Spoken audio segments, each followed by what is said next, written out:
Aimé dans le Seigneur Jésus, je te salue dans le beau et précieux nom de notre Seigneur Jésus-Christ. L'amour du Père, la douce communion du Saint-Esprit sont avec nous dans le glorieux et puissant nom de notre Seigneur Jésus. Une fois encore ce matin, bienvenue à notre émission, ma déclaration matinale. Alors la Bible déclare dans le livre d'Ésaïe, bien-aimé, Ésaïe 27, lorsque nous lisons le premier verset, je veux te parler, bien-aimé, ce matin, du serpent Léviathan, du monstre de la mer et du serpent Fuyate. Alléluia. Alors, l'Écriture dit dans le livre d'Ésaïe 27, en ce jour, l'Éternel frappera de sa dure, grande et forte épée, le Léviathan, serpent Fuyate, le serpent tortueux, et il tuera le monstre de la mer. Et le prophète Ésaïe était en train de donner cette prophétie pour parler, bien aimé, contre les forces spirituelles qui donnaient de pouvoir à trois royaumes. Le royaume d'Assyrie, le royaume de Babylone et le royaume d'Égypte qui dominait le peuple d'Israël, qui assujettissait le peuple d'Israël.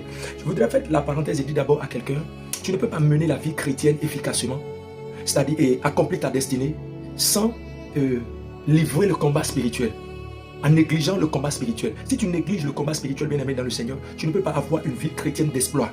Tu as donné ta vie à Jésus, et par la grâce de Dieu, tu iras au ciel. Mais si tu es sur la terre et tu veux accomplir ton mandat, tu veux accomplir l'appel de Dieu sur ta vie, tu veux accomplir ta destinée, bien-aimée, tu dois faire le combat spirituel. Alléluia. Et pour que Israël puisse accomplir sa destinée, il fallait que cette prophétie sorte pour neutraliser la puissance de ces adorations de ce serpent qui donnait droit à ces pays, à ces royaumes d'assujettis Israël. Et trois choses, quand j'ai fait mes recherches, j'ai vu Assyrie était, comment on appelle ce royaume qui oppressait politiquement et qui avait de l'influence politique sur Israël pour dominer Israël, pour maintenir Israël dans les chaînes.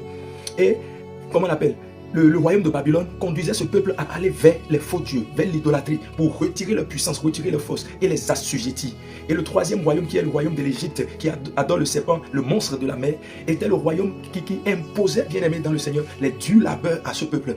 Je veux dire à quelqu'un, actuellement ta vie n'avance pas parce que les serpents adorés dans ta famille sont en train de bloquer ta destinée, bloquer ta vie. Tu as l'autorité de te lever maintenant sur cette parole prophétique que tu entends ce matin pour neutraliser leurs œuvres, pour détruire les serpents et que ta vie avance. Alléluia.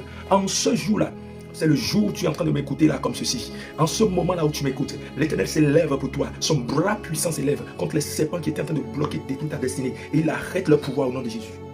Je prie pour toi dans le nom de Jésus que la grâce de l'Éternel arrive sur ta vie. Que les serpents qui détruisaient ta vie relâchent ta vie. Shalom, tu es béni. Au nom de Jésus. Amen.